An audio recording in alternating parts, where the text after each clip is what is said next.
Module 4 முடிஞ்சது பிறகு என்ன பண்றேன்னா இந்த சிஸ்கோ பேக்கெட் ட்ரேசர் டவுன்லோட் கொடுத்தேன். டேரக்டா உனக்கு வந்து பேக்கெட் ட்ரேசரோட செகண்ட் லிங்க்கு வந்து போவேன். செகண்ட் லிங்க்ல வந்து நீ வந்து போயிட்டனா இந்த இடத்துல உன்னோட டூல்ஸ் எல்லாம் நீ வந்து பார்ப்ப. 64 பிட் 32 பிட் இந்த டூல்ஸ் நீ செலக்ட் பண்ணாலே டேரக்டா என்ன பண்ணும், சிஸ்கோவோட அஃபிஷியல் வெப்சைட்டுக்கு வந்து போயிடும். அஃபிஷியல் வெப்சைட்ல போனதுக்கு அப்புறமா நீ வந்து என்ன பண்ணணும், இந்த இடத்துல வந்து உன்னோட அக்கௌண்ட் வந்து நீ வந்து கிரியேட் பண்ணணும். உன்னோட அக்கௌண்ட் வந்து கிரியேட் பண்ணிட்ட, லாகின் ஆக்சஸ் எல்லாம் உனக்கு வந்து முடிஞ்சிருச்சுன்னா திரும்பி நீ இந்த ஃபைல்ஸ் வந்து டவுன்லோட் பண்ணா உனக்கு வந்து டவுன்லோட் ஆகும்.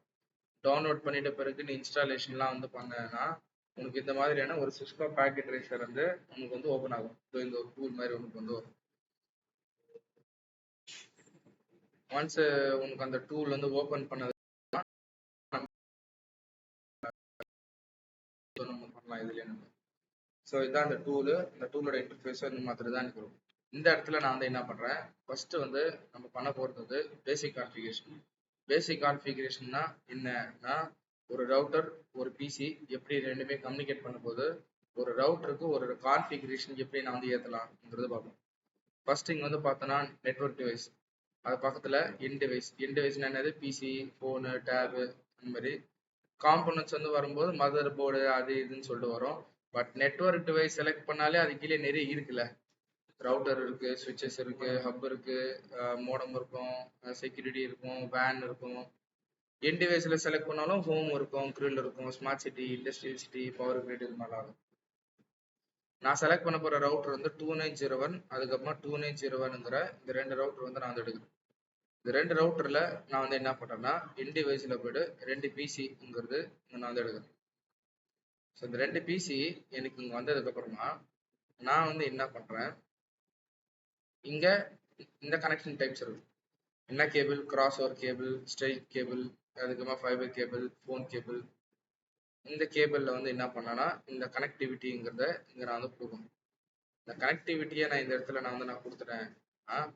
இப்போ நான் வந்து என்ன பண்றேன், ரவுட்டர் டு பிசி அட்டாச் பண்ணேன். ரவுட்டர் டு ரவுட்டர் அட்டாச் பண்ண முடியாது. அட்டாச் பண்ணா இந்த மாதிரி வரும், இது வேலிடான கனெக்ஷனே இல்லை. மேல இங்க டெலீட் சிம்பிளை வந்து இங்க கொடுத்துட்டேன்னா டெலீட் ஆயிடும். ரவுட்டருக்குள்ள போயிட்டு ஜூம் கொடுத்தனா இங்க பவர் சுவிட்ச் இருக்கா, பவர் ஆஃப் பண்ணு. T2ங்கிற சுவிட்ச் இருக்கும், கீழே இருக்கிற இந்த T2வை ட்ராக் அண்ட் ட்ராப் பண்ணு. T2 என்ன பண்ணும்,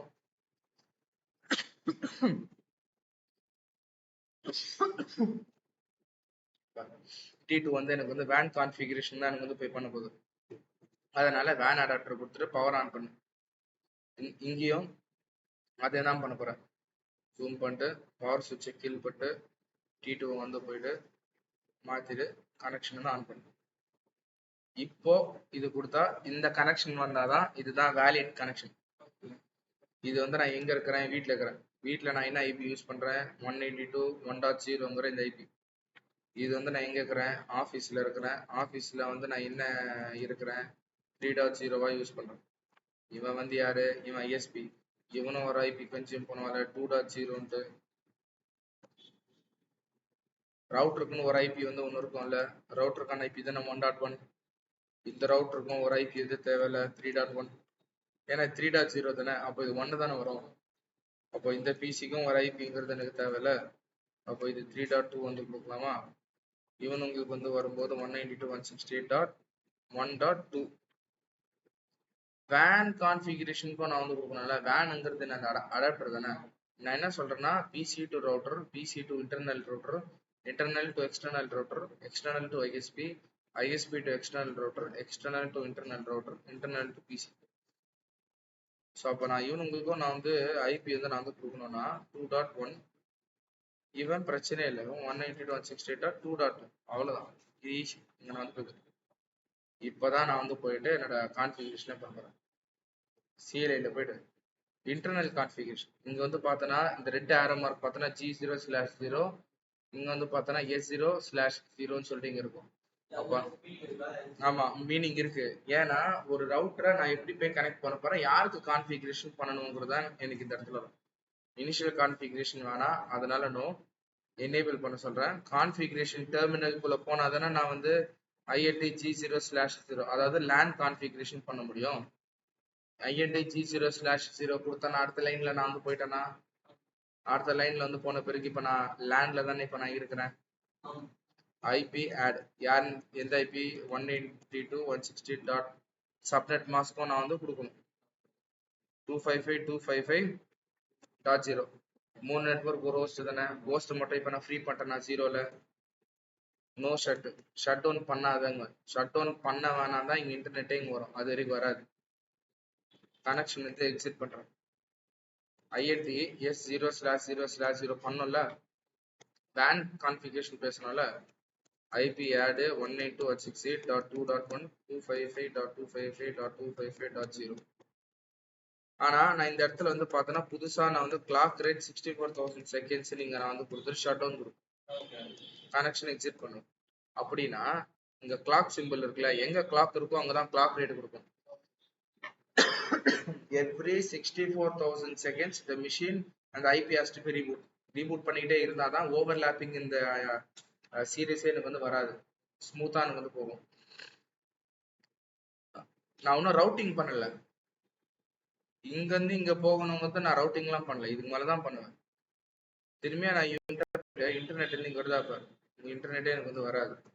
இன்னும் enable configuration terminal INT G0/IP add 3.55.255.0 shut connection exit data INT S0/0 data அங்கே அதுதான் வரும். ஆனா எவனுக்கு நீ ஐபி கொடுக்கும் போது 2.2 நீ வந்து கொடுப்ப, ஏன்னா இவன் இருக்கிறான்ல இந்த 2.2 இங்க கான்ஃபிகர் பண்ணியாங்களா, 3.1 இவன் கான்ஃபிகர் பண்ண 2.1 நான் இங்க கான்ஃபிகர் பண்ணுவேன்ல. ஸோ இதை நான் இந்த இடத்துல கொடுத்துட்டு நோ ஷர்ட்டை வந்து கொடுத்துட்டு கனெக்ஷன் வந்து நான் எக்ஸிட் பண்ணேன், அவ்வளவுதான். எல்லாமே கிரீன் லைட் எரியுது பேர் இப்போ, ஆனா இன்டர்நெட் வராது. சரி இப்போ நான் இந்த பிசிக்கு போறேன், இந்த பிசிக்கு ஐபி நம்ம தானே கொடுக்கணும், ஏன்னா அவனா எடுத்துக்க மாட்டான்ல. அவனா எடுத்துக்கிறதுக்கு ஆட்டோமேஷன் ஐபி வந்து நான் கொடுக்கல, டேப் கொடு 192.168.1. இந்த பிசில போயிட்டு என்ன பண்றேன்னா டெஸ்க்டாப்ல ஐபி கான்ஃபிக்ல 192.168.3.2 டேப் கொடுத்தேன்னு வச்சுக்கோ, ஐபி அதே எடுத்துக்கும், நெட்வொர்க் ஹோஸ்ட் போர்ஷன் அதை எடுத்துக்கும். பட் ஆனால் கேட்வே வந்து நீ என்ன பண்ண 3.1 தான், யாரு கூட போய் கனெக்ட் பண்ணணும். சரி இப்போ நான் இந்த பிசியில போறேன், கமாண்ட் ப்ராம்ப்ட்ல போறேன், பிங் வந்து கொடுத்து 192.168.3.2 கொடுத்தா எனக்கு வந்து அன்ரீச்சபிள் இருக்கு பத்தியா. ஏன்னா ஐபி ரவுட்டிங்கே பண்ணல, எது வழியா போகணுங்கிறது நான் சொல்லல. நான் என் கனெக்ஷன் வந்து எந்தல இருந்து உந்தல வரணுமா, இல்ல எந்தல இருந்து இவங்க போயிட்டு உந்தல வரணுமா, இல்ல எந்தல இருந்து அவங்க போயிட்டு இவங்க வரணுமா, நெட்வொர்க் கனெக்ஷன் மட்டும் தான் நான் கொடுத்துருக்கிறேன். ஐபி ரவுட்டிங்லாம் நான் வந்து கொடுக்கல. ரவுட்டிங் கொடுக்கணும்னா இவனோட ஐபி இந்த ரவுட்டர்ல கான்ஃபிகர் பண்ணணும், இவனோட ஐபி இந்த ரவுட்டர்ல நான் வந்து கான்ஃபிகர் பண்ணணும். இந்த ரவுட்டர்ல போயிட்டு ஐபி route 192.168.3.0 255.255.255.0 192.168.2.2 இதை நான் கொடுத்துட்டேன்ல. இந்த ரவுட்டர் போடலாமா, இவங்கிட்டயும் வந்து போயிட்டு அந்த ஐபி ரவுட் கொடுக்கலாமா. இந்த ஐபி ரவுட்ல 192.168.1.0 255.255.255.0 192.168.1 or 2.1 அந்த ரவுட்டர் இதில் கொடுத்துட்டு திரும்பி எங்கிட்ட போயிட்டு வந்து கனெக்ட் பண்றான்னா எனக்கு வந்து கனெக்ட் பண்ணுவான் பாரு.